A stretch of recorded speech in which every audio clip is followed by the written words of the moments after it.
Liam from Meridian, Idaho asks, what part of speech is a number in a sentence? An adjective? A noun? A determiner? This is Thomas with Cozy Grammar speaking to you from Marie's cozy beach cottage on the edge of Discovery Passage in beautiful British Columbia.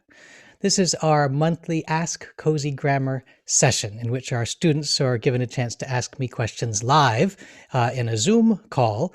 And then afterwards, we share these videos through our social media channels so that everybody can benefit from the answers that we discover together. And this question from Liam, I think, is particularly good because in asking what part of speech is a number in the context of a sentence, we're seeing the awakening of an interest in how we think about words. How do we categorize words? How do we understand words? And which include, interestingly enough, numbers. And the simple answer is that it depends on the context. Many words in English behave as different parts of speech depending on the context of the sentence in which they find themselves. Take, for instance, the word part, as in part of speech. The word part could be a noun, as in what part of speech is a number. But it could also be a verb, for instance, he parted his hair on the left. Same word, basically, but in a different sentence, it behaves as a verb, and in another sentence, it behaves as a noun, and so on. So, in the basic Cozy Grammar course, Marie identifies 9 different kinds of adjectives. One of these kinds of adjectives is a quantitative adjective, and you can probably hear in the word quantitative the word quantity or amount. And so a quantitative adjective expresses the amount of something or the number of something. For example, I have over here 1 seal. Out behind me, you can see 1 rock. Behind me, you can probably also see 2 trees. And you can see here hundreds, or let's say 100 petals in these flowers.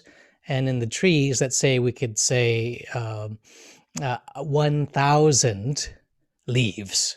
I mean, it's a guess, it's an estimate, of course. But in each of these cases, that number, 1, 2, 100, or 1,000, is serving as, in the context of those statements, in the context of those sentences, is serving as an adjective. It's telling us something about those nouns, namely how many or what quantity we have of that noun. So part of the answer is that a number can be an adjective. However, a number can also be a noun, or to be more precise, a pronoun. This may be a little bit more unusual, but I think you can understand what I'm talking about if I give you an example. Suppose I was talking about 4 sisters, and then I said, 1 lived in Canada and 3 lived in the United States. Now here, the 1 and the 3 are both pronouns. They're standing in for 1 sister who has a proper name and 3 sisters who have proper names, and so on. In each of those sentences, those nouns are standing in as the grammatical subject of those sentences, and therefore as a pronoun.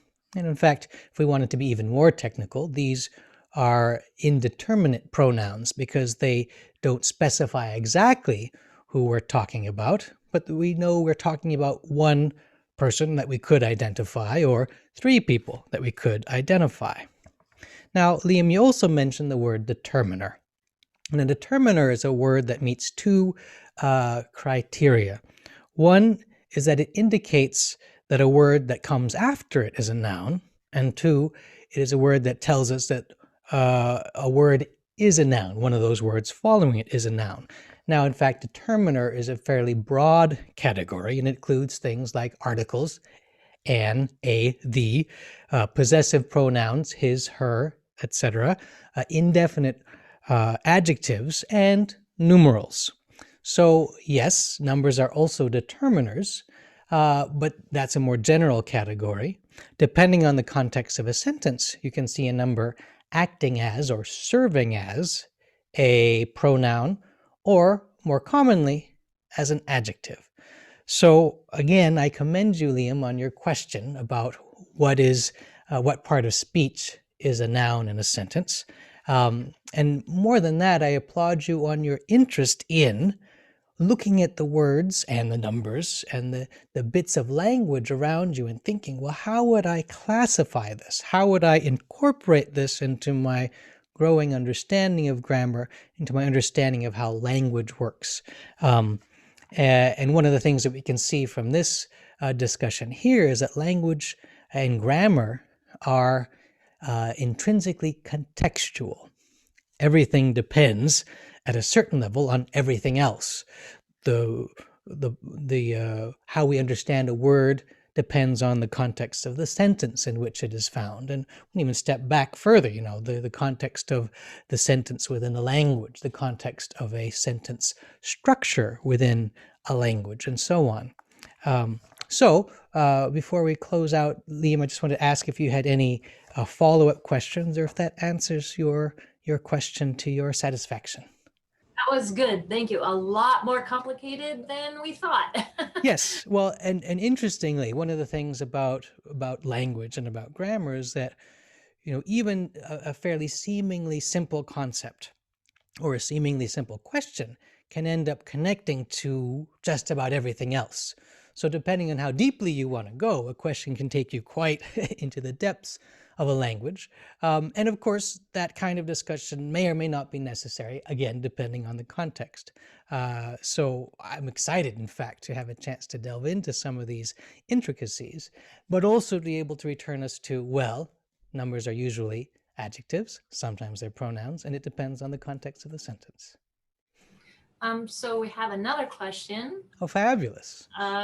Really quick. Does this extend to other languages? Does the classification of numbers extend to other languages? Yes. Wonderful. Well, again, it depends, and it depends on the language. And I would have to take a look into the languages that I know. I would have to. I suspect that, of course, in Spanish, for instance, it's similar, if not the same. I'd be more interested in to look into the context of Tamil, which is the South Indian language that I know, where, of course, the whole system of grammar, the whole system of classifying words is different, although similar to ours. I'll give you just one example. The word in Tamil for a noun is perchol, which we could translate literally as a naming word, a name word. And the word for verb is vinaichol, which means an action word. And in fact, those are nice names in the Tamil because they sort of illustrate the function of those words. And my guess offhand, and in fact, I'll get back to you on this with greater detail, is that that every language and the grammar of every language will have its own particular way of classifying, for instance, in this case, numbers. And in some cases, it'll be quite similar to ours. In other cases, it might be quite different. But my guess is that they would largely be similar or analogous to each other at some level.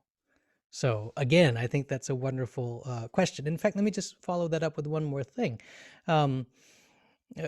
Since we're talking about sentences and the context of sentences, here is a difference which I think is quite interesting, which is that in English, and this is something we take so for granted in English that we can't really see it necessarily, which is that English is a language which depends heavily upon word order.